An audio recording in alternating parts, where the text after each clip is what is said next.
Nelson, we headed south down through the rugged Mackenzie country before entering the very famous Central Otago wine region. We had a day planned with Felton Road and Bannockburn, and what a place. I've been to most places in New Zealand now, but this just took my breath away.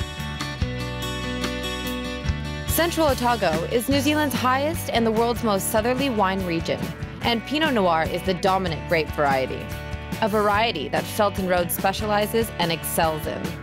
On our travels, I found that the people involved in wine are an eccentric and interesting bunch. Nigel Greening, the owner here, is no exception. I got time to chat with him on what was turning out to be a beautiful day in Central Otago. So your background wasn't always in winemaking? No, I was a creative director, but I drank a lot of Burgundy. So I was a kind of poacher turned gamekeeper. I figured it was cheaper to grow my own than to kind of keep spending that much money. And here you guys are a biodynamic winery. Tell me a little bit about that. That was a decision really that was made the first morning that I became owner here. We knew about biodynamics from Burgundy. It was becoming more and more the way to go in Burgundy. And so once we'd started to make the transition to organics, moving forward to biodynamics was a very logical step. So tell me what the philosophy is here at Felton Road. Yeah, it's a philosophy that basically doesn't allow for a hierarchy. The traditional model that the farmer owns the land and uses the land for their convenience and purpose is replaced by a model that says everything on the land has equal rights, effectively from the microbes in the soil through to the people that work the land and the custodians of it. And the land should be able to sustain everything. The microorganisms, the plants, the weeds, the flowers, the insects, the crops you're growing, and ultimately the people who work here. Felton Road's not really about trying to achieve things. It's not about trying to be the best. I'm not even sure I know what best means or better means. It's a process of learning, of discovery, of trying to understand how the land works, how fruit grows on the land, and how that turns itself into great wine. What would you say your favorite thing about being in this industry is and working here at Felton Road? Well, actually, I think one of the nicest things from that point of view is I'm going to call in Gareth. Gareth, come here. Yeah, I'll tell you why. I'll tell you one of the nicest things. You look at this man, and you look at the grin on his face, and he's got that grin every morning, come rain or shine, any time of the day, and it just comes from, you know, being able to have a piece of land like this and grow it the right way. I've known Blair Walters for a long time, and Felton Road, in my opinion, is one of the great producers of Pinot Noir in New Zealand, and it's largely down to this man. So, Blair, in front of me is several vats of Pinot Noir that were literally just on the vine 2 weeks ago. So what stage are we at right here? What's happening in front of us? Well, this is quite an interesting stage for us because this has just finished fermentation, which means, you know, it's obviously just gone dry. All the sugar's been converted to alcohol. But there's still a lot more of the process to take place, you know, with extraction from the skins. And you can see how a lot of the skins are really starting to break down, but then we've still got some whole berries there. And we just monitor the taste, you know, really looking for tannin and building the palate over the next anywhere from 5 to 10 days until we see everything coming into balance, and that's when we press off and separate the skins from the wine. So try one of these berries. That's you know, part of the whole clusters that we include in the fermentations. We'll use around 20 to 30%, and they give off a completely different character as the fermentation occurs inside the berry, as opposed to the rest of the tank where the juice is free to flow out of these skins, but those ones, fermentation is happening inside, like a carbonic maceration, and it gives us a completely different character and a different mouthfeel and textures in the wine. It's amazing. I've never tried a grape at this stage of the fermentation process. It's really a unique experience. Yeah, it just adds another layer of complexity to the fermentations that we've always employed here at Felton Road. So they make delicious crepes as well. Mm.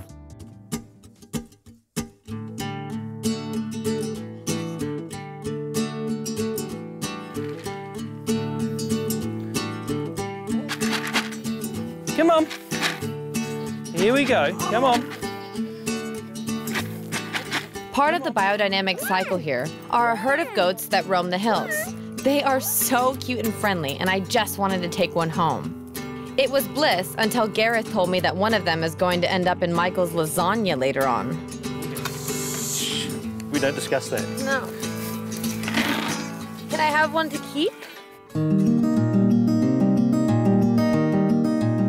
All right, so this is also Pinot Noir that was picked a couple weeks ago from the block 13? Yeah, just right behind the winery here. Nice little 0.6 hectare block of clone 777. And this is about the same stage of the fermentation as the one we tried just before. Just gone dry today. So again, an interesting time to taste, to look at the tannin and look at the development that we've got. Wow, look at that color. That is young wine. Fantastic. Okay, look at that color, incredible. I've never had Pinot Noir at this stage, never. Well, it's obviously very cloudy. It's very, very young wine. It's got a long way to go, but it's essentially finished wine now. We'll just let it macerate for anywhere from 5 to 10 days, and then we'll separate it from the skins, and it'll go straight to barrel, and then age for between 11 and 18 months in barrel. That's it. All right. It was fun spending time with Nigel. He is almost more passionate about his food than his wine. He picked some beautiful vine tomatoes for the dish. It's amazing that over 90% of this feast will be made with the produce from Felton Road. Let's check out. Well, we saved the hardest to last. This will be my biggest challenge so far on this tour, as we're feeding 42 harvesters today. It's an epic setting, and I'm glad to have the assistance of Nigel on this one. So this is officially the biggest challenge I've had. Not only is it the most labor-intensive and the most steps, but the biggest crowd that we've had so far in our degustation tour for the family of 12. So thank you for that. It's a pleasure. Well, I don't really have many goat recipes, so I think the best way to tackle this is to mince this with some bacon, just to add on that richness, a little bit of fat. And we're going to braise that down with your 2-week-old Pinot that I tried with Blair earlier. Normally I'd use a port wine or some red wine, but I'm really excited to add that to the braising liquid to see where we go with that. Now we have a lot of goat to mince here, Nigel, and it's fun to be doing this out in the vineyard. The diet of this goat, they're just, you were telling me before, they're eating on just the bushes up there. Just rose bushes. They're wild roses, sweet brown roses. And the Chinese gold miners brought them in for vitamin C from the rose hips. Looks like Nigel and Michael are going to need some expert help on this mammoth task. It's lucky I'm good on the chopping board. So Nigel and I get straight to work, building the foundation for this braising liquid. We started by chopping carrots, celery, onion, added a little bit of capsicum there at the end. All this to go together with those beautiful tomatoes from the property. So we're looking pretty good. We're getting close. Now I'm going to just tackle these gorgeous herbs that we just got from this really close vicinity here. Some parsley, basil, we have some sage, thyme, and a little dried oregano. I'm a big fan of dried oregano versus fresh oregano, and some fennel seeds that we have here, salt and pepper, little bay leaf, and we're ready to go. I have to say, I envy Nigel's garden. Actually, I think I envy more than just his garden. I mean, just take a look around.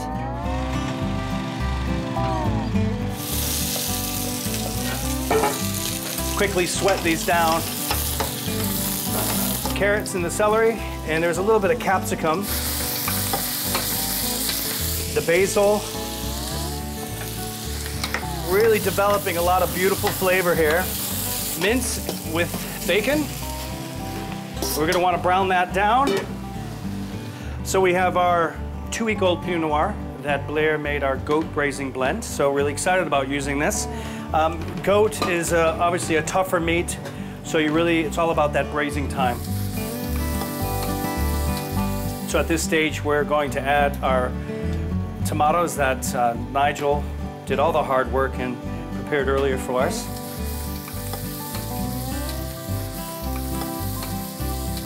Whilst Michael was hard at work, I slipped off with Gareth to help the harvest team. I think I'm pretty good with the pruning shears and a real asset to the team here.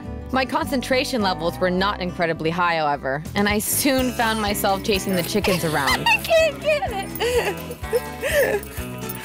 What a great life they must have.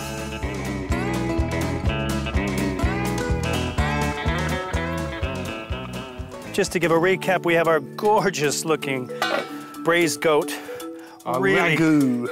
Really happy with that. Yeah. So now it's time to build the lasagna. This braised goat looks beautiful.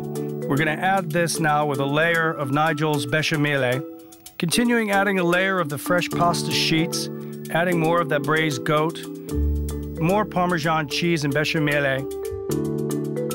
And then in every lasagna, I like to have a layer of some beautiful greens. Those are gonna just wilt and cook in the oven, adding more layers of bechamel and fresh pasta, and then we're ready to go.